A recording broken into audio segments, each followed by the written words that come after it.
जय हिंद students, welcome to study for civil services. मैं हूं आपका एजुकेटर कमलाक्ष झा और ये ज्ञान सर का पेड कोर्स का लेक्चर है गाइस, करंट अफेयर्स का, जो आप देख रहे हैं। और जिन भी स्टूडेंट्स को ज्ञान सर के पेड कोर्स को ज्वाइन करना है, ये दिए गए नंबर पर आप कांटेक्ट करके ज्वाइन कर सकते हैं। यहाँ पर जीरो से लेकर सिलेक्शन तक की प्रॉपर सिविल सर्विसेज की तैयारी करवाई जाती है। दिए गए नंबर पर कांटेक्ट करके बैच की इंफॉर्मेशन की जानकारी जो है वो ले लीजिए। और ये हमारे टेलीग्राम के चैनल्स और ग्रुप्स हैं जिनको आप ज्वाइन कर सकते हैं। इंस्टाग्राम के पेज को फॉलो कर लीजिएगा, यहाँ पर गवर्नमेंट एग्जामिनेशन से रिलेटेड अपडेट्स आपको मिल जाएंगी। और इसके अलावा ये सब टॉपिक्स हैं आज के, जिनको हम लोग एक एक करके डिटेल में कवर करने वाले हैं। और अभी तक आपने लाइक का बटन हिट नहीं किया तो लाइक का बटन जरूर हिट कर दीजिएगा। सो गाइस, हम लोग आज बात करने वाले हैं एक ऐसे आर्ट फॉर्म की जो सिर्फ भारत का ही नहीं बल्कि पूरे वर्ल्ड का ध्यान अपनी तरफ खींच रहा है। यह है साउथ एशियन मिनिएचर पेंटिंग। और आर्ट एंड कल्चर के पर्सपेक्टिव से इससे रिलेटेड अक्सर प्रीलिम्स में क्वेश्चंस पूछे जाते हैं, तो ध्यान से सुनना इस पर्टिकुलर टॉपिक को। तो सबसे पहले तो एक करंट अपडेट की बात करें तो रिसेंटली न्यू दिल्ली में एक आर्ट एग्जीबिशन हुई जो मिनिएचर पेंटिंग की ग्लोबल रीच और मॉडर्न इंटरप्रिटेशन को हाईलाइट करती है। इस एग्जीबिशन में सिर्फ साउथ एशिया ही नहीं, Europe, North America, Ecuador, West Asia के आर्टिस्ट भी शामिल थे। इसका एम था ज्योग्राफिकल और कल्चरल बाउंड्रीज को तोड़ना और दिखाना कि कैसे ये ट्रेडिशनल आर्ट मॉडर्न वर्ल्ड में भी रेलिवेंट है, इंपॉर्टेंट है। अब एक नजर डालते हैं इस कला की हिस्ट्री के बारे में। तो ये जो मिनिएचर पेंटिंग है, इसका ओरिजिन लैटिन वर्ड मिनियम से होता है, जिसका मतलब है रेड लेड पेंट। ये पेंटिंग छोटी होती है, यूजुअली 25 स्क्वायर इंचेस से छोटी, लेकिन इसकी डिटेलिंग गाइस बहुत ही बेहतरीन होती है। कुछ इंपॉर्टेंट पॉइंट्स के बारे में जो है वो हम लोग चर्चा करें तो सबसे पहला, पाल स्कूल। ये 750 से लेकर 1150 एडी का इसका पीरियड था, पाल स्कूल का। इसका फोकस था बुद्धिस्ट मैन्युस्क्रिप्ट्स पर और इसमें काफी सारी सीनियस लाइंस और सॉफ्ट कलर का यूज जो है वो होता था। तो ये सीनियस लाइन जो है वो क्या है, तो इसके बारे में मैं आपको समझाऊं तो आप चाहो तो लिख सकते हो। तो इसका मतलब सीनियस मतलब कर्व्स, जहां पर ज्यादा कर्व्स होते हैं, जहां पर ज्यादा टर्न्स होते हैं। तो ऐसी मतलब स्ट्रेट लाइन नहीं थी, मतलब आड़ी तिरछी लाइन इसमें हम लोग को देखने को मिलती थी पाल स्कूल में। अब इतना डिटेल में आपको नहीं जाना है। यहां पर पाल स्कूल में मिनिएचर पेंटिंग का मेन थीम क्या था, तो बुद्धिस्ट थीम, ये आपको ध्यान में रखना है। दूसरा, अप ब्रह्मसा स्कूल। ये गुजरात और मेवाड़ से शुरू हुई और जैन और वैष्णव थीम के बोल्ड कलर्स के लिए फेमस है। तो ये फैक्ट ध्यान में रखना। अब यहां पर यही क्वेश्चन आएगा कि चूज द करेक्ट पेयर या मैच द फॉलोइंग में, कि पाल स्कूल कौन सी थीम से जुड़ा हुआ है, बुद्धिस्ट। अपर ब्रह्मसा स्कूल जो है वो जैन और वैष्णव, राइट। तो बस ये फैक्ट आप ध्यान में रख लेना और अभी के अभी इन दोनों फैक्ट्स को नीचे कमेंट बॉक्स में भी लिख दो, टाइप कर दो। अब आगे बढ़ते हैं। मुगल एरा ने मिनिएचर पेंटिंग को एक नई हाईलाइट दी थी। अकबर के तस्वीर खाना से लेकर जहांगीर की नेचुरलिस्टिक डिटेल्स और शाहजहां के यूरोपियन टेक्निक्स तक, हर जो शासक था, एम्परर था, इसका अपना यूनिक कंट्रीब्यूशन था इस पेंटिंग में। फिर रीजनल स्टाइल्स की बात करें तो राजस्थानी, पहाड़ी, साउथ इंडियन ट्रेडिशंस सभी अपनी थीम्स और टेक्निक्स के लिए यूनिक है। मेवाड़ और किशनगढ़ रोमांटिक और डिवोशनल थीम्स के लिए जाने जाते हैं, जबकि तंजौर और मैसूर पेंटिंग्स हिंदू देवी देवताओं के लिए जानी जाती हैं। आज की दुनिया में मिनिएचर पेंटिंग अपनी बाउंड्रीज तोड़ रही है, जैसे ट्रिनिडाडियन आर्टिस्ट। अच्छा, ये ट्रिनिडाडियन क्या है? तो ट्रिनिडाडियन एक आइलैंड है। क्या मुझे बता सकते हो ये आइलैंड जो है वो कौन से क्षेत्र में है, राइट, स्पेसिफिकली? या फिर ये आइलैंड जो है वो कौन से ओशियन पर हम लोग को देखने को मिल रहा है, राइट, महासागर पर? तो नीचे कमेंट बॉक्स पर लिख कर बताओ। तो ये ट्रिनिडेनियन आर्टिस्ट जो है एनिलिया सोलिस, इन्होंने वैदिक एस्ट्रोलॉजी को मॉडर्न आर्ट से मर्ज किया। और एक कैनेडियन आर्किटेक्ट है कीरत कौर ने सिख स्पिरिचुअलिटी और कल्चर को अपने काम में शोकेस किया। तो आज की डेट में मिनिएचर पेंटिंग्स जो है वो इस तरीके से भी आर्टिस्ट के द्वारा जो है वो दिखाई जा रही है, रिफ्लेक्ट की जा रही है मॉडर्न एरा में। ये आर्ट फॉर्म सिर्फ एक ट्रेडिशन नहीं बल्कि एक आईना है जो हमारी कल्चरल बिलीफ और मॉडर्न इश्यूज जैसी आइडेंटिटी और सोसाइटल ट्रांसफॉर्मेशन को रिफ्लेक्ट करता है। इंटरनेशनल कोलैबोरेशन से इसे ग्लोबल आर्ट लवर के बीच पॉपुलर बनाया है और इस रिवाइवल के काफी सामाजिक आर्थिक बेनिफिट्स हैं। आर्ट एग्जीबिशन और टूरिज्म आर्टिशियंस के लिए इनकम क्रिएट करते हैं। राजस्थान जैसे राज्य के लिए तो ये एक बड़ा इकोनॉमिक बूस्ट है। लेकिन गाइस, इसमें कुछ चुनौतियां भी हैं। ट्रेडिशनल टेक्निक को प्रिजर्व करना बहुत जरूरी है और साथ ही इनोवेशन के लिए इनकरेज करना चाहिए। गवर्नमेंट के इनिशिएटिव और कम्युनिटी म्यूजियम जो होते हैं ना, काफी सारे म्यूजियम सरकार के, इसमें मदद करते हैं इसको प्रोटेक्ट करने में।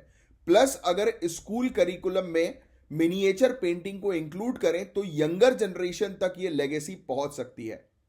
सो इस टॉपिक में हमने देखा कि कैसे मिनिएचर पेंटिंग एक ट्रेडिशनल आर्ट फॉर्म से लेकर ग्लोबल फिनोमिना बन गया। यस, हमने देखा ना, पहले के समय पर राजा महाराजा लोग जो है वो इसका उपयोग करते थे, इस कला को प्रोटेक्ट करते थे, सपोर्ट करते थे। और आज की डेट में देखिए, ये काफी सारे क्षेत्र में इकोनॉमी का काम कर रही है, टूरिज्म बूस्ट करने का काम कर रही है, इकोनॉमी जनरेट करने का काम कर रही है, राइट। और काफी सारे मॉडर्न आर्टिस्ट भी जो है वो इन पेंटिंग्स का उपयोग करके जो है वो मॉडर्न प्रॉब्लम्स को जो है वो रिफ्लेक्ट करते हैं कई बार। तो ये था गाइस पूरा ओवरऑल टॉपिक। होपफुली आपको आर्ट एंड कल्चर के पर्सपेक्टिव से ये टॉपिक समझ में आया होगा। अब गाइस, जो टॉपिक हम लोग डिस्कस करने वाले हैं, ये कुछ दिनों पहले भी हमने डिस्कस किया था द हिंदू के आई थिंक लेक्चर में, उसमें एक आर्टिकल था। और अब ये हमारे स्पेशल पेड कोर्स के अंदर भी ये लेक्चर जो है वो आ गया है, ये टॉपिक आ गया, सॉरी। हम बात करेंगे राइट टू वर्क के बारे में, जो कि जुड़ा है मनरेगा जॉब कार्ड डिलीशन से रिलेटेड। क्या मुझे बता सकते हो राइट टू वर्क जो है वो क्या फंडामेंटल राइट है, लीगल राइट है, क्या है वो? और अगर है तो कौन से आर्टिकल के अंदर आता है राइट टू वर्क? तो मुझे कमेंट बॉक्स पर लिख कर बताओ। अगर नहीं पता तो सर्च करना अभी के अभी और लिखना, क्योंकि जनरल स्टडीज के क्वेश्चंस मैं पूछता हूं और ये आपका करंट अफेयर्स का लेक्चर है। तो जनरल स्टडीज के पर्सपेक्टिव से आपको अगर चीज़ें अच्छी करनी है तो आपको जीएस पर कमांड अच्छी डेवलप करनी है। और करंट अफेयर्स और जीएस आपस में इंटरलिंक होते हैं, इसलिए मैं कई बार आपको जीएस से रिलेटेड भी चीज़ें पढ़ाता हूँ। और कई बार क्या, हमेशा ही हर टॉपिक में आपको जीएस से रिलेटेड कुछ ना कुछ मिलता ही है न्यूज़ के साथ।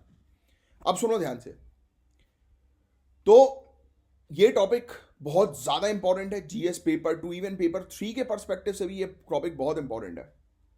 सबसे पहले न्यूज़ समझते हैं। पिछले साल 2022-2023 में मनरेगा के अंदर 5.53 करोड़ वर्कर्स को जॉब कार्ड से हटा दिया गया था। कंपेयर करें तो ये 2021-22 के डिलीशन रेट से 247% ज्यादा है। मतलब सिंपल शब्दों में कि लोगों की जॉब छीन ली मनरेगा से, उनका जॉब कार्ड को डिलीट कर दिया। और इंटरेस्टिंग बात यह है कि ये जो एकदम से बड़ा है ना, राइज हुआ है, ये तब से हुआ है जब आधार बेस्ड पेमेंट सिस्टम को मैंडेटरी बनाया गया। पर इसके पीछे कुछ सीरियस इश्यूज भी हैं, ट्रांसपेरेंसी, ड्यू प्रोसेस और रूरल लाइवलीहुड पर इसका इंपैक्ट। तो इसके बारे में डिटेल में आइए समझते हैं। तो सबसे पहले तो क्या कारण है मनरेगा के जॉब कार्ड्स के डिलीट होने का? तो सबसे पहला कारण परमानेंट माइग्रेशन। अगर कोई परिवार परमानेंटली दूसरे क्षेत्र चला गया, अपनी डिस्ट्रिक्ट को, अपने गांव को, अपने राज्य को छोड़कर, तो परमानेंटली उसका कार्ड डिलीट हो जाएगा। मतलब उसका कार्ड डिलीट हो जाएगा, उसको वहां से हटा दिया जाएगा। दूसरा, डुप्लीकेट जॉब कार्ड। एक से ज्यादा अगर जॉब कार्ड इशू हुए तो डिलीट किया गया। तीसरा, फेक डॉक्यूमेंटेशन। अगर किसी ने फर्जीवाड़ा तरीके से अपने फर्जी डॉक्यूमेंट्स लगाकर कार्ड बनवाए तो उसको डिलीट करना है। चौथा, ग्राम पंचायत के रिक्लासिफिकेशन। अगर एक ग्राम पंचायत म्युनिसिपल कॉर्पोरेशन बन जाए तो उसके जॉब कार्ड डिलीट करने पड़ते हैं, राइट। और MIS में कुछ और रीजंस भी दिए गए हैं, जैसे duplicate applicants, fake application and not willing to work. कई बार ऐसे भी लोग होते हैं जो रजिस्टर करा लेते हैं फिर बोलते हैं कि हमें काम नहीं करना। तो अब यहां एक क्वेश्चन उठता है, क्या ये प्रोसेस हर केस में सही तरीके से फॉलो हो रही है? बड़ा क्वेश्चन है। मतलब अगर जो रीजन दिए हैं कमेटी ने कि हाँ भाई हमने इस तरीके से, ये कारण थे जिसके चलते हमने जॉब कार्ड को डिलीट किया, तो क्या ये कारण पूरी तरह से सही है? क्या उन्होंने पूरे प्रोसीजर्स को फॉलो किया डिलीट करने से पहले? तो आपको समझाते हैं। सबसे पहली चीज, ABPS यानी कि आधार बेस्ड पेमेंट सिस्टम, इसके इंप्लीमेंटेशन होने के बाद हर वर्कर का आधार जॉब कार्ड से लिंक करना जरूरी हो गया, यानी कि जितने भी वर्कर्स हैं उनका आधार कार्ड जो है वो जॉब कार्ड के साथ लिंक करना था। लेकिन ये प्रॉब्लम तब शुरू हुई जब एरर्स और नॉन कंप्लाइंस की वजह से वर्कर्स को सिस्टम से हटा दिया गया। फील्ड ऑफिशियल्स ने अब सिर्फ एबीपीएस कंप्लाइंस परसेंटेज बढ़ाने के लिए आर्बिट्ररी डिलीशंस किए, जानबूझकर डिलीट किया, जिसमें एक्चुअल वेरिफिकेशन काफी केस में नहीं हुआ। चलो और सिंपल शब्दों में मैं इसको तोड़ता हूं। आपने वो मशीन देखी होगी रजिस्टर करने वाली, बायोमेट्रिक मशीन, जब आप सिम खरीदने जाते हो तो राइट, सिम की दुकान पे वो मशीन जो है वो दी जाती है और फिर उस पर आप जो है वो अपना अंगूठा लगाते हो और वेरिफिकेशन करते हो बायोमेट्रिक्स का। यस। अब सपोज कि वो उस मशीन में कोई गड़बड़ी आ गई हो, या सपोज कि नेटवर्क का कोई इशू हो, या सपोज कि किसी का फिंगरप्रिंट जो है, क्योंकि मजदूर लोग हैं काम करते हैं, फिंगरप्रिंट नहीं ले रहा हो, वेरीफाई नहीं कर रहा हो मशीन, किसी रीजन के कारण धूल वूल लगी हो या जो भी XYZ, तो ये क्या हुआ, ऑथेंटिकेशन फेल्ड हो गया। और authentication failed that means job card delete. तो क्या ये सही है एक वर्कर के लिए? क्या ये वर्कर की गलती है? और इवन पता है आपको, मैं आपको रियलिटी बताता हूं, many people fear to put their hand on that biometric device. पता है आपको, बहुत सारे लोग डरते हैं कि उस बायोमेट्रिक डिवाइस पे अपना अंगूठा रखने से, उनको लगता है कि उससे करंट लग जाएगा, मर जाएंगे। Such kind of people also exist. और ये सिर्फ गांव की बात नहीं, मैं शहर में भी बता रहा हूं। शहर के अंदर भी जो बेसिकली स्लम ड्वेलर्स होते हैं, झुग्गी झोपड़ी में रहने वाले जो रहते हैं मजदूर लोग, जिनको ज़्यादा उतनी नॉलेज नहीं होती, तो उनको डर लगता है। क्योंकि मेरी खुद एक शॉप है मोबाइल की, राइट, जहाँ पर हम लोग सिम वगैरह भी डिस्ट्रीब्यूट करते हैं। तो वहाँ से मुझे एक कंप्लेन आई थी कि इस तरीके की भी चीज़ें हो रही है। कंप्लेन क्या पता, एक CCTV मेरे पास जो है वो आया था, राइट, कि देखो यार इस तरीके से भी लोग जो है वो डरते हैं। तो है भाई, लोगों को अवेयरनेस नहीं है, डर लगता है लोगों को। आपने भी वीडियोस देखे होंगे इस तरीके की कॉमेडी। तो ये चीज़ है। अब आगे बढ़ते हैं। अब बात करते हैं कि इसका गांव क्षेत्र पर क्या असर हुआ। पहली चीज तो राइट टू वर्क का उल्लंघन। वर्कर जो काम करना नहीं चाह रहे, not willing to work category में, जिनको डिलीट किया, यानी कि जिनको बोल दिया कि यार ये काम करना नहीं चाह रहा है, ये बोला गया, उन्होंने एक्चुअली काम किया या डिमांड किया था कि हमें काम करना है, मतलब जानबूझकर उनको हटा दिया गया। ऐसी भी ग्राउंड रिपोर्ट आ रही है। दूसरा, मनरेगा कानून के एम्प्लॉयमेंट गारंटी को डायरेक्टली अंडरमाइन करता है। सीधी बात है ना भाई, मनरेगा कानून जो है वो बोल रहा है कि 100 डेज की जॉब जो है वो देनी है, मैंडेटरी है। बट सामने वाला बंदा डिमांड कर रहा है जॉब की, तो उसको क्या कर दिया आपने, उसके ऊपर क्रॉस लगा दिया कि ये काम करना नहीं चाह रहे हैं। बट एक्चुअल में जब सर्वे के थ्रू पूछा गया उनसे, तो उन्होंने बोला कि हम तो डिमांड कर रहे हैं भाई, हमें तो काम चाहिए। समझ रहे हो? फिर दूसरा, ग्राम सभा का अप्रूवल, जो एक कानूनी रिक्वायरमेंट है, वो बाईपास किया गया। उस ग्राम सभा से बातचीत नहीं की गई डिलीशन से पहले। और जब गांव क्षेत्र अर्बन एरियाज बन जाए तो ये रीजन दिया गया, तो पार्शियली डिलीशंस किए गए जो कानून के अगेंस्ट है। इवन जानबूझकर डिलीट करने की वजह से सबसे ज्यादा प्रॉब्लम जो है वो पिछड़े वर्गों को फेस करनी पड़ी, जो ऑलरेडी गांव क्षेत्रों में अनएम्प्लॉयमेंट का सामना कर रहे हैं, बेरोजगारी का सामना कर रहे हैं, इनकम इश्यूज फेस कर रहे हैं। चलिए थोड़ा डेटा भी देख लेते हैं। 2021-22 में 1.49 करोड़ डिलीशन हुए। 2022-23 में 5.5 करोड़ से ज्यादा 5.53 करोड़ डिलीशन हो गए। एक सर्वे के मुताबिक 2023 में 83% डिलीशन का रीजन था नॉन विलिंग टू वर्क, यानी कि सिर्फ इतना लिख दिया कि काम करना नहीं चाह रहे और हटा दिया उनको। वेस्ट बंगाल की सिचुएशन तो और बदतर है। 2021 के दिसंबर से फंड रिलीज ही नहीं हुआ। सोचो आप, एक ब्लॉक में 31,000 वर्कर्स को डिलीट कर दिया गया। सोचिए आप। अब फाइनली इसका सोल्यूशन क्या हो सकता है? तो सोल्यूशन है, डिलीशन के हर केस में ग्राम सभा का इन्वॉल्वमेंट जरूरी है। वेरिफिकेशन प्रोसेस को स्ट्रिक्टली फॉलो करना होगा। इंडिपेंडेंट ऑडिट कंडक्ट करने होंगे, इरेगुलरिटीज को डिटेक्ट करने होंगे। मिनिस्ट्री को MIS का डेटा एनालाइज करना चाहिए। एक ऐसा सिस्टम हो जिसमें वर्कर्स अपनी प्रॉब्लम्स रिपोर्ट कर सकें और टाइमली उनकी प्रॉब्लम्स को रिजॉल्व किया जाए। ग्राम पंचायत को ट्रेन किया जाए वेरिफिकेशन के लिए, और एमआईएस सिस्टम को इंप्रूव करके रियल टाइम नोटिफिकेशन और रिपोर्ट्स प्रोवाइड की जाए।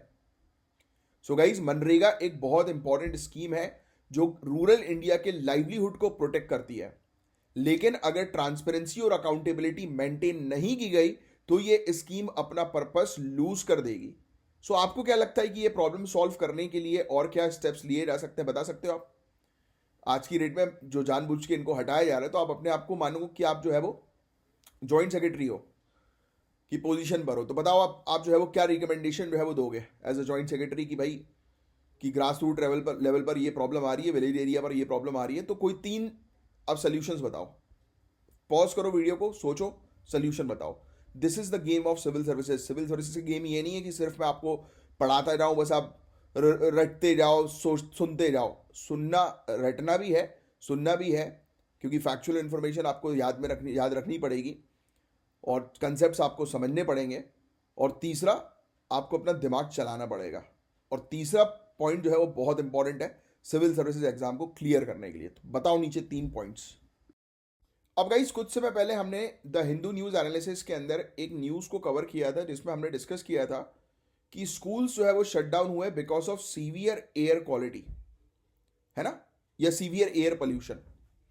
जो इतना ज़्यादा वायु प्रदूषण हो गया कि जिसके चलते स्कूल्स को बंद करवाया गया दिल्ली के अंदर, और ये ग्रेडेड रिस्पॉन्स एक्शन प्लान के तहत किया गया, यानी कि GRAP के तहत। तो लेकिन सोचो, क्या इसका इंपैक्ट सिर्फ एजुकेशन तक लिमिटेड है?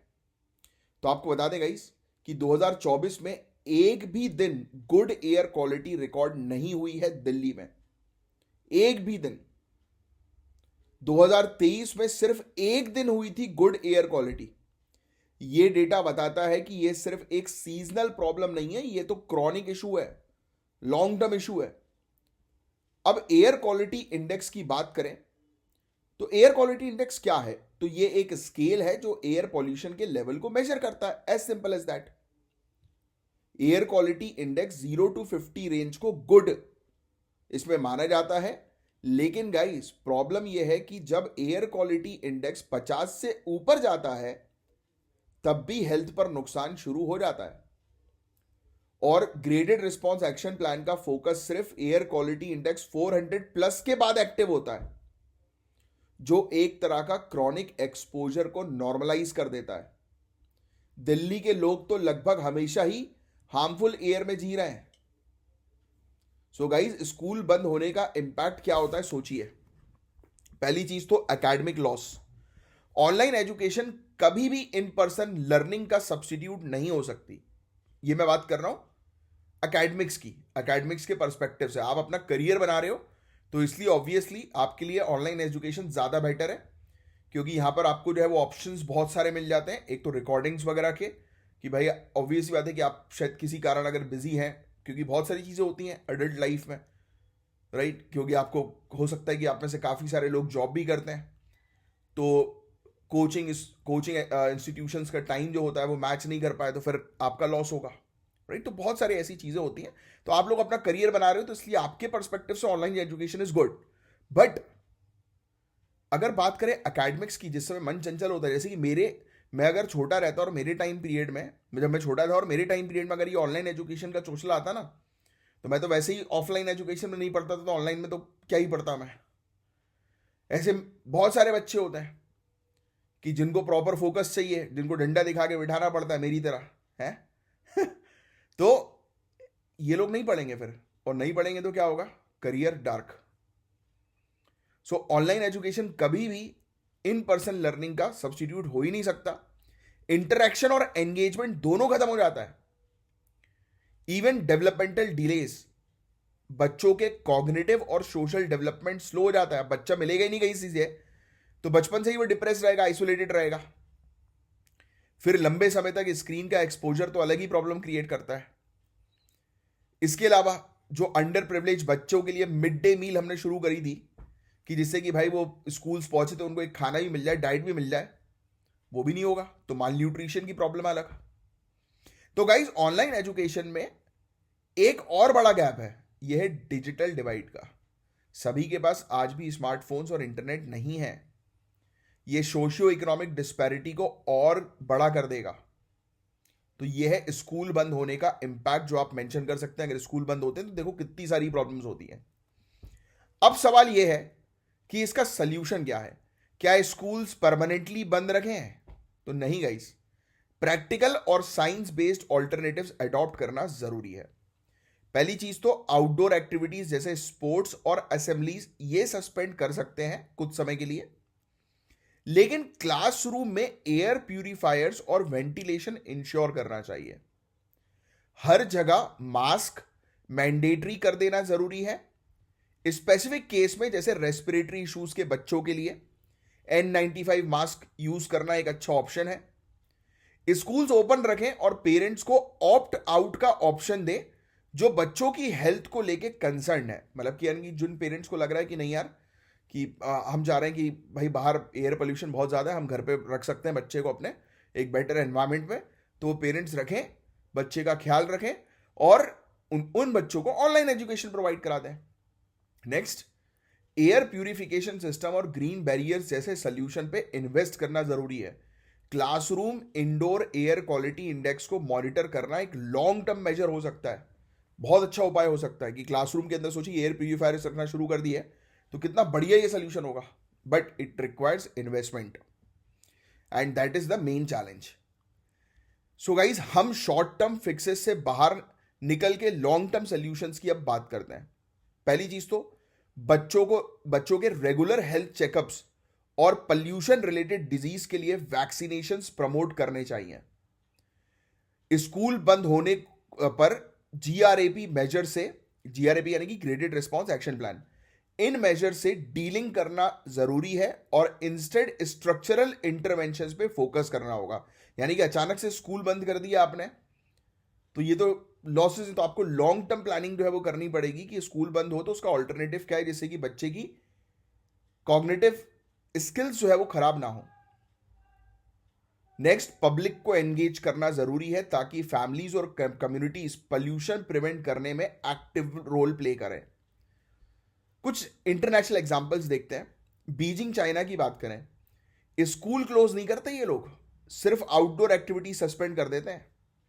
साउथ कोरिया के अंदर गवर्नमेंट सब्सिडाइज एयर प्यूरिफायर हर क्लासरूम में इंस्टॉल करते हैं ये लोग।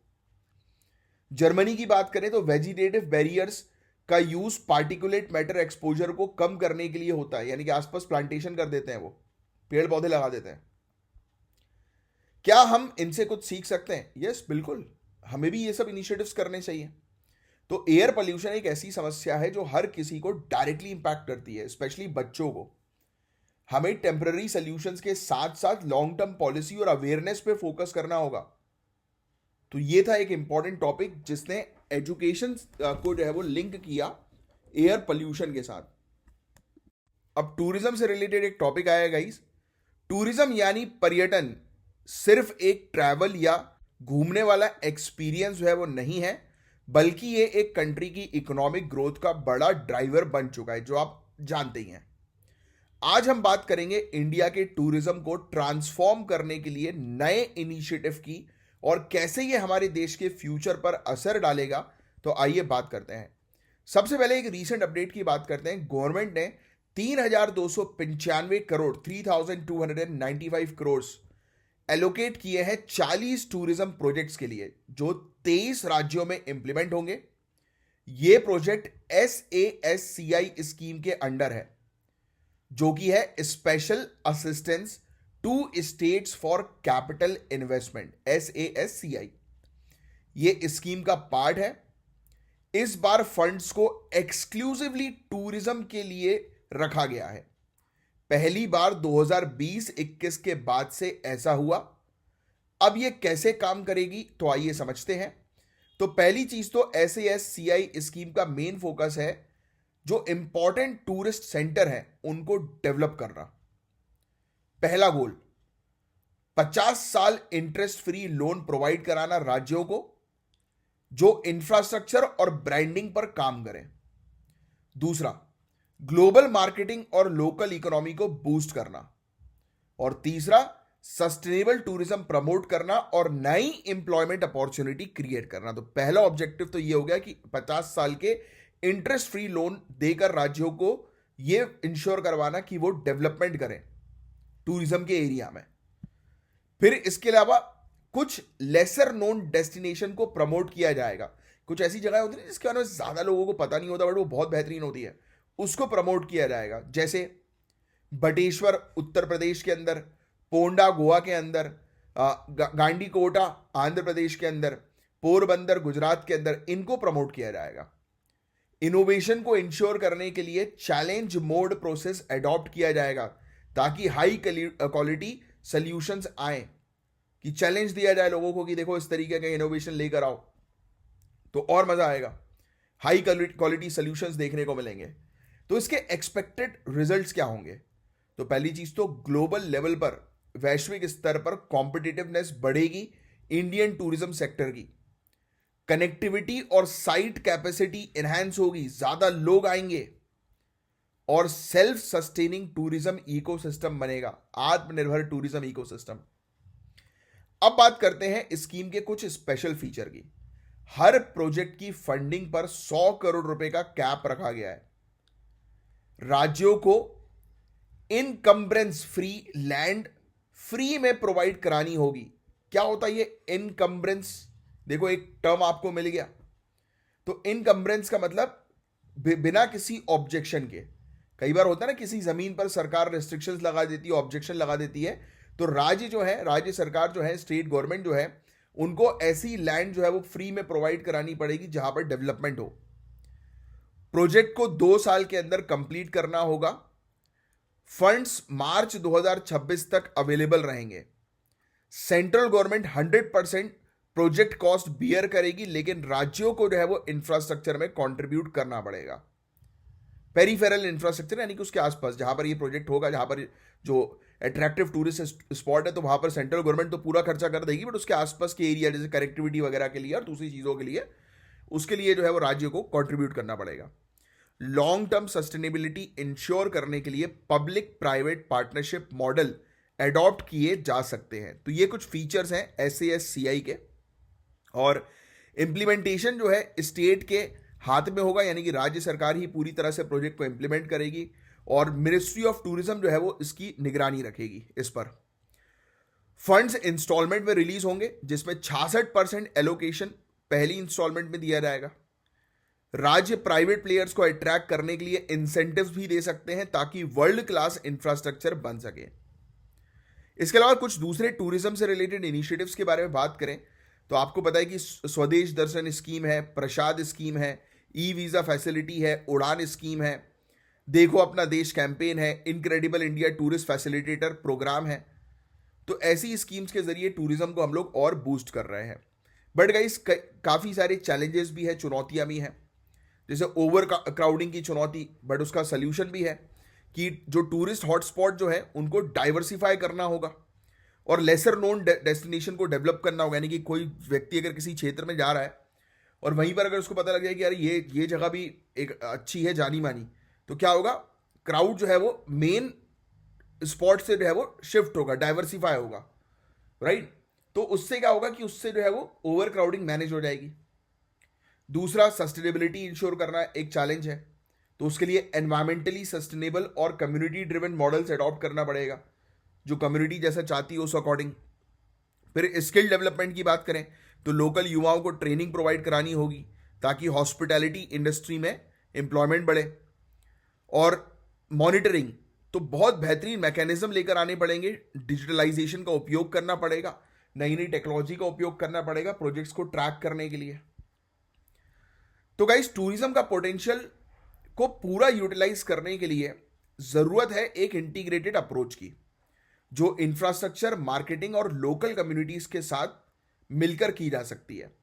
यह इनिशिएटिव सिर्फ इंडिया को एक ग्लोबल टूरिज्म हब बनाने का एम नहीं रखता, बल्कि लोकल एम्प्लॉयमेंट और कल्चरल हेरिटेज को भी प्रिजर्व करने का इसका ऑब्जेक्टिव है।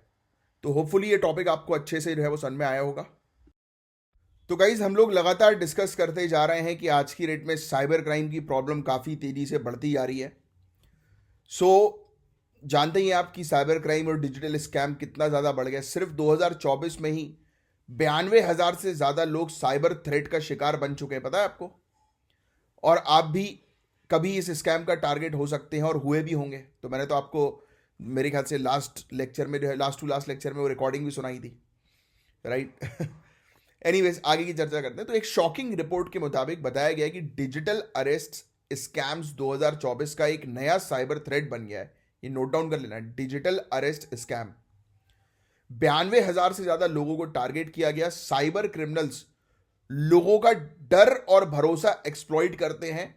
गवर्नमेंट ऑफिशियल्स के नाम पर पैसे लूटे जाते हैं, जो मैं आपको बहुत डिटेल में एक्सप्लेन भी कर चुका पिछले लेक्चर्स में। तो अब समझते हैं इस पूरे स्कैम के कुछ इंपॉर्टेंट फैक्ट्स के बारे में और इसका कैसे सामना करें। तो स्कैम का नेचर क्या है? पहली चीज तो साइबर क्रिमिनल्स कैसे काम करते हैं। फेक आईडी बनाते हैं जो स्टेट पुलिस, सीबीआई या ईडी के ऑफिशियल्स जैसी लगती है। विक्टिम्स को गलत केसेस जैसे मनी लॉन्ड्रिंग, ड्रग ट्रैफिकिंग, इसमें फंसाने की धमकी देते हैं।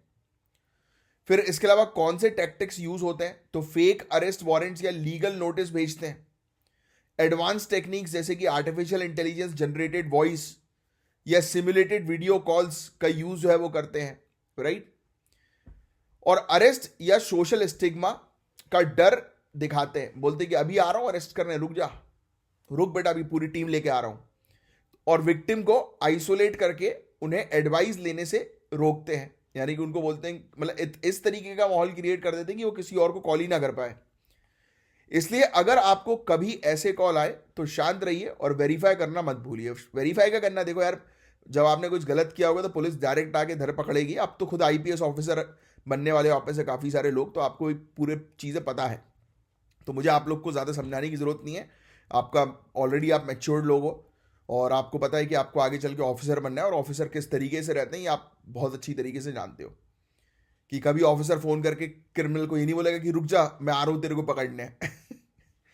कोई गुंडागर्दी थोड़ी ना चल रही है। ये तो आपस में होता है कि जब अपन किसी को मारने आ रहे हैं गुंडा टाइप से एकदम, है कि रुक बेटा, वहीं रुक, बताता हूँ तेरे को, वहीं रुक, आता हूँ लड़के लेके, दोस्त लेके। या तो फिर बोलते कर ले जितने लड़के इकट्ठे करने, रुक मैं आ रहा हूँ। तो ये वो एक कहानी अलग होती है। बट जहाँ कहानी आती है क्राइम्स की, क्रिमिनल्स की, तो वहाँ पर पुलिस नोट करती है कि कहाँ पर है सामने वाला व्यक्ति, और अगर नंबर पता है तो नंबर के थ्रू ट्रैक करती है और डायरेक्ट धरपकड़ करती है। ये सब चीजें नहीं होती बॉस, कि पुलिस बोल रही है कि रुको मैं आ रही हूं। हाँ, बुलवाया जरूर जाता है सुओ मोटो कि आप एक काम करिए, इस फलाना थाने में आइए। तो इंडिया में साइबर क्राइम का ग्राफ बहुत तेजी से बढ़ रहा है। 2021 कंप्लेंट्स जो है 2021 की 1.35 लाख से बढ़कर 2023 में 11 लाख से ज्यादा कंप्लेंट्स हुई हैं। फाइनेंशियल लॉसेस 27,914 करोड़ तक पहुंच चुके हैं। Stock trading scam, unrealistic return promise करके 4,636 करोड़ का नुकसान किया है। यह मेजर स्कैम है। लोगों को बोला कि आओ इन्वेस्ट करो, आपको रिटर्न मिलेगा, स्टॉक्स में इन्वेस्ट कर रहे हैं, गायब पैसा। पॉन्जी स्कीम होती है जिसमें 3,216 करोड़ का नुकसान हुआ। फिर इस प्रकार के डिजिटल अरेस्ट स्कैम जो होते हैं, जो मैंने भी आपको बताया कि फर्जीवाड़ा करके डरा के जो पैसे लूटे जाते हैं, उसमें 1,616 करोड़ का नुकसान करवाया। लोगों के खून पसीने की कमाई जो है उनकी जेब से निकलवा ली। तो साइबर क्रिमिनल्स कैसे पैसे छुपाते हैं? अब तो यार ये तो ट्रांजेक्शन तो ऑनलाइन हो रहा है। अब सुनो, चेक, क्रिप्टो करेंसी या डिजिटल वॉलेट का यूज करके फर्जी अकाउंट का इस्तेमाल करते हैं, जो 4.5 लाख तक डिटेक्ट और फ्रीज किए गए हैं। साइबर क्राइम से लड़ना क्यों मुश्किल है आज की डेट में? तो सबसे पहली चीज तो एनोनिमिटी। वीपीएन और इनक्रिप्टेड मैसेजिंग के कारण क्रिमिनल्स को पकड़ना मुश्किल है। दूसरा, international scope, cross border operation से इन्फोर्समेंट और कॉम्प्लेक्स हो जाता है। भाई अब अगर हमारे देश की टेरिटरी के बाहर बैठा हुआ व्यक्ति कोई क्राइम कर रहा है, साइबर क्राइम कर रहा है, और होता मैक्सिमम केसेस में यही है, तो हमारे क्षेत्र अधिकार के बाहर है ना वो, तो हम उसको कैसे डिटेक्ट करेंगे, पकड़ेंगे? फिर स्कैम सिंपल फिशिंग से लेकर हाईली सोफिस्टिकेटेड सोशल इंजीनियरिंग तक इवॉल्व हो गए। तो आजकल तो सिर्फ फिशिंग नहीं, आजकल तो आपके फोन को हैक कर लिया जाता है। अब गवर्नमेंट के इनिशिएटिव्स जो है साइबर क्राइम को रोकने के लिए, वो क्या है? तो पहला है I4C, Indian cyber crime coordinated centre. Ministry of home affairs के अंडर 2020 में इसको एस्टैब्लिश किया गया था। और दूसरा, national cyber crime reporting portal के जरिए कंप्लेंट्स रजिस्टर करने की फैसिलिटी ये देता है। और CERT-IN और साइबर स्वच्छता केंद्र ऐसे इनिशिएटिव साइबर सिक्योरिटी को प्रमोट करते, तो इन इनिशिएटिव के नाम जरूर याद रखिएगा। साइबर सिक्योरिटी की कुछ बेस्ट प्रैक्टिसेस के बारे में अगर हम बात करें तो इंडिविजुअल्स के लिए कुछ टिप्स है। यानी कि अगर आपको कोई सस्पिशियस कॉल्स आता है ना, तो आप शांत रहिए, पर्सनल इंफॉर्मेशन बिल्कुल मत शेयर करिए। और वैसे तो आप करते नहीं होंगे, ये आपके लिए है कि आप दूसरे लोगों को बताएं। ऑफिशियल्स चैनल्स के थ्रू वेरीफाई करें और साइबर क्राइम हेल्पलाइन 1930 पर रिपोर्ट करें। तो साइबर क्राइम हेल्पलाइन का नंबर याद रखना। फायरवॉल्स और 2 फैक्टर ऑथेंटिकेशन का यूज करना जरूरी है अपनी डिवाइस को प्रोटेक्टेड रखने के लिए। और ऑर्गेनाइजेशंस के लिए टिप्स जो है कि बैंक को अनयूजुअल ट्रांजैक्शंस डिटेक्ट करने चाहिए। रेगुलर सिक्योरिटी ऑडिट्स और अवेयरनेस प्रोग्राम्स इंप्लीमेंट करना बहुत जरूरी है। आखिरी और सबसे जरूरी बात, prevention is better than cure. तो पहला पब्लिक अवेयरनेस करना है, डिजिटल स्कैम्स के टैक्टिक्स के बारे में लोगों को एजुकेट करें। एक मंत्र याद रखें, स्टॉप, थिंक, टेक एक्शन, कि रुक जाओ भाई, सोचो और फिर एक्शन। और ये तो हमेशा अप्लाई होता है हर चीज में। किसी ने आपसे कुछ मांगा तो स्टॉप कॉन्वर्जेशन। कई बार मैंने देखा ना, लोग जो क्विक डिसीजन लेते हैं बोलते हैं कि बहुत अच्छी बात होती है। मैं बोलता हूं सबसे घटिया बात है। अगर आपको डिसीजन लेना है तो जस्ट, मैं बड़े डिसीजंस की बात कर रहा हूं, तो stop for a while, analyse everything, think, मतलब think, analyse and then take action, what to do, what not to do. फिर इस ग्लोबल साइबर लॉज को हार्मोनाइज करें, इंटरनेशनल कोऑपरेशन की आवश्यकता है। और proactive measure, artificial intelligence powered scam detention tool develop करें। जैसे कि आर्टिफिशियल इंटेलिजेंस अगर खतरा है तो ये फायदा भी है, इससे हम टूल्स तैयार कर सकते हैं इस प्रकार के फ्रॉड्स, स्कैम्स को रोकने के लिए। तो अगर हम सब मिलकर साइबर क्राइम के खिलाफ जागरूक हो जाएं तो इस चैलेंज को हराना पॉसिबल है। तो ये बहुत अच्छा टॉपिक था गाइज, और ये तो आज की डेट का बिल्कुल टॉपिक जो है वो चल ही रहा है। ये ऐसे में भी पूछा जा सकता है आपसे, और मेंस में तो 200% है कि आएगा इससे रिलेटेड क्वेश्चन। अब गाइज एक बहुत ही इंपॉर्टेंट स्कीम के बारे में हम बात करेंगे जिसका नाम है PM वानी स्कीम, यानी कि prime minister's wifi access network interface. क्या आप सोच सकते हैं कि एक छोटा शॉपकीपर भी अपना वाईफाई हॉटस्पॉट शुरू कर सकता है बिना किसी टेंशन के? साउंड इंटरेस्टिंग ना? तो इसी को हम लोग जो है वो समझेंगे डिटेल में। ये स्कीम जो है वो सरकार ने बहुत पहले शुरू कर दी थी, सन 2020 में। और आपको बता दें कि नवंबर 2024 तक भारत में लगभग 2.47 लाख PM वानी हॉटस्पॉट इंस्टॉल हो चुके हैं। नॉर्थ ईस्टर्न स्टेट्स जैसे कि अरुणाचल प्रदेश और त्रिपुरा में भी इसका काफी अच्छा काम हो रहा है। एग्जाम्पल के लिए अरुणाचल प्रदेश के अंदर 1017 और त्रिपुरा में 309 हॉटस्पॉट्स लगे हैं। ये इनिशिएटिव कैसे काम करते हैं और इसका क्या इंपैक्ट होगा, आइए समझते हैं। तो सबसे पहले तो मैंने आपको बताया कि 2020 में इस स्कीम को शुरू किया गया था जब डिपार्टमेंट ऑफ टेलीकम्युनिकेशन ने इसे लॉन्च किया।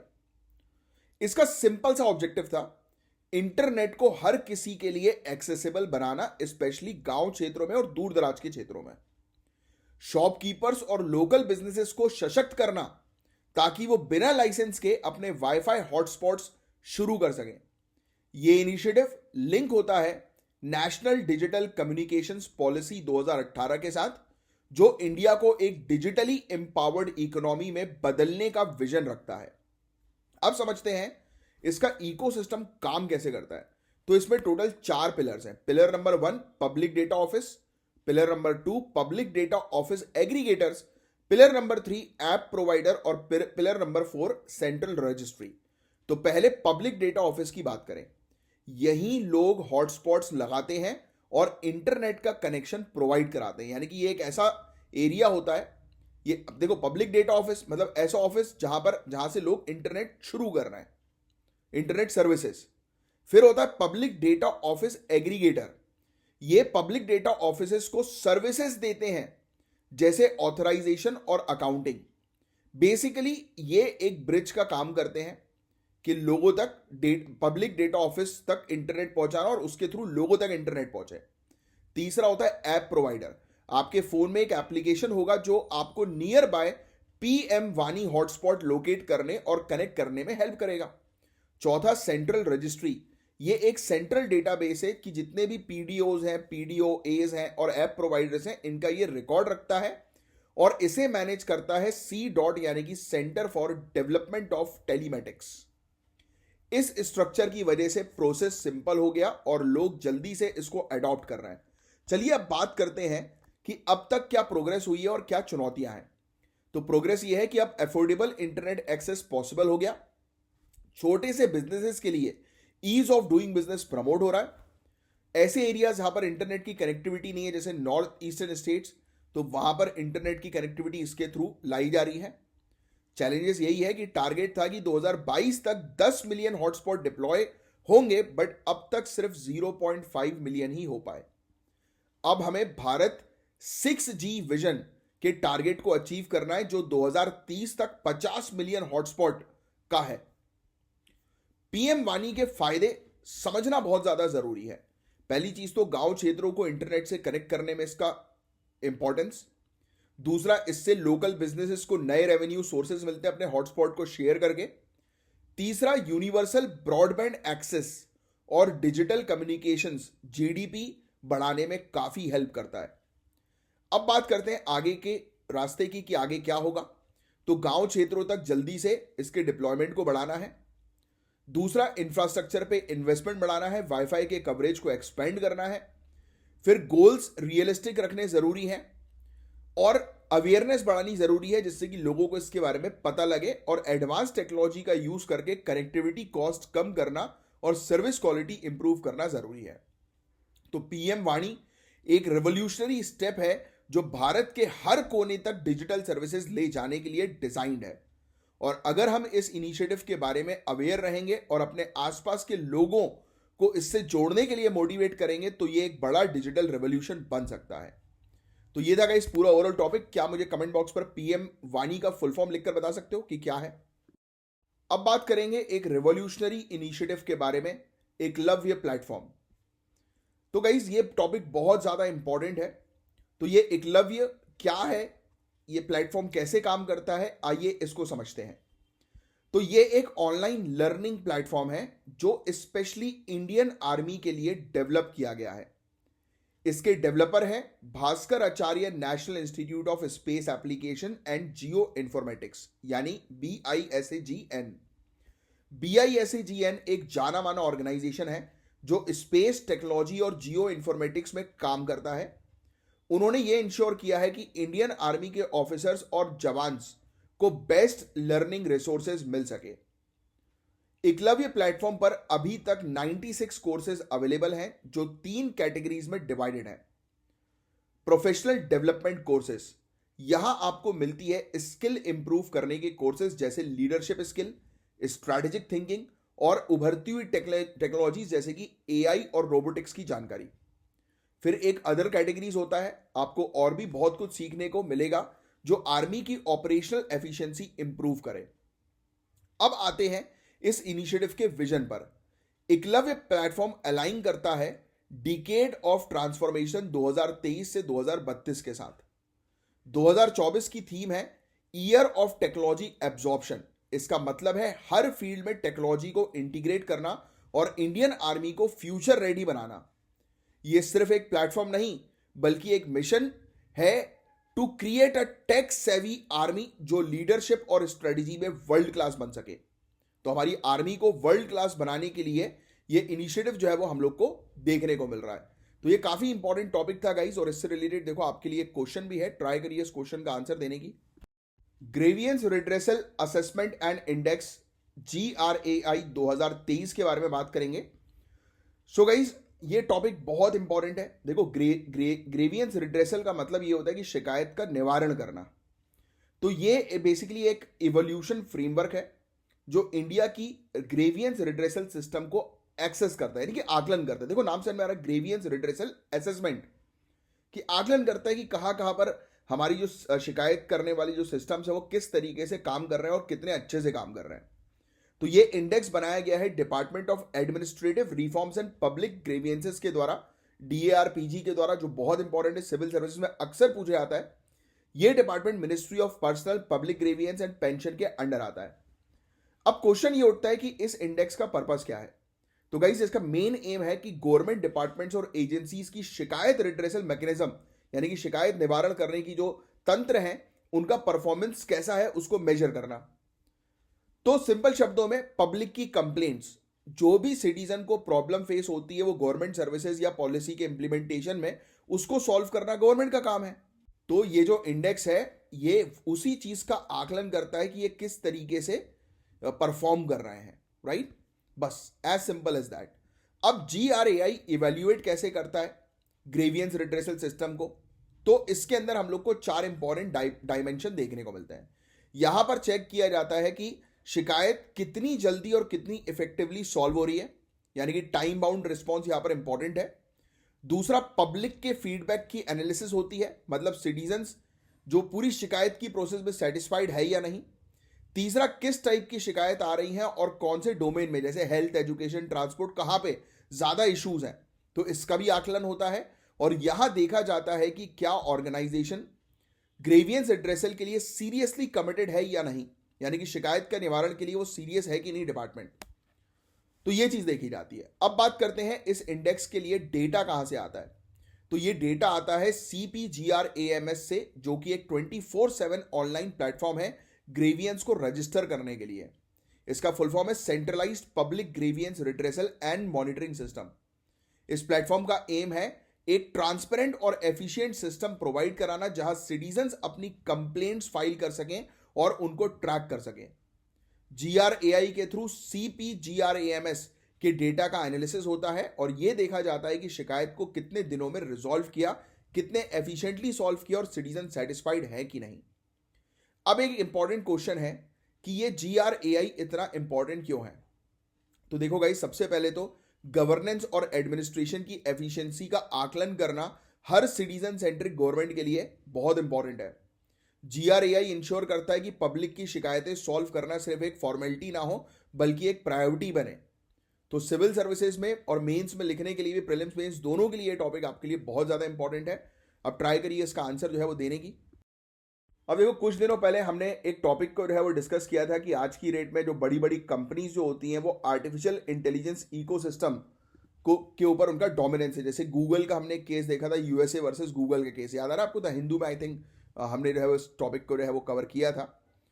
तो ये उसी से रिलेटेड एक मेंस का क्वेश्चन है और क्वेश्चन के अंदर आपको मेनली यही चीज को पहले तो इवैल्यूएट करना है फर्स्ट पार्ट में कि ये जो बड़ी बड़ी कंपनीज जो आर्टिफिशियल इंटेलिजेंस के ऊपर जो अपना हक जमाई बैठी है, मोनोपोली जमाई बैठी है, तो उसके इम्प्लीकेशन जो है वो क्या हो सकते हैं, स्पेशली इंडिया जैसी कंट्रीज के लिए, और इंडिया जैसी कंट्रीज को जो है वो इसको काउंटर करने के लिए क्या उपाय लाने चाहिए। तो इसके बारे में आप 120 वर्ड्स में जो है वो जरूर लिखिएगा। और बस गाइज, आज के लिए सिर्फ इतना ही था। और कल के लेक्चर में आयुषी सिंह, अंकित मान, पायल ने बढ़िया आंसर जो है वो दिए। इसी प्रकार से जो है वो आंसर देते चलिए। राजकुमार जी और प्रिया जी, आप भी आंसर जो है वो दीजिए, राइट? अप्रिशिएट किया राजकुमार जी ने और प्रिया जी ने, thank you so much for the appreciation. और लेक्चर को लाइक ज़रूर करिएगा, शेयर ज़रूर करते रहिए और पढ़ते रहिए और सिलेक्शन लीजिए। जय हिंद।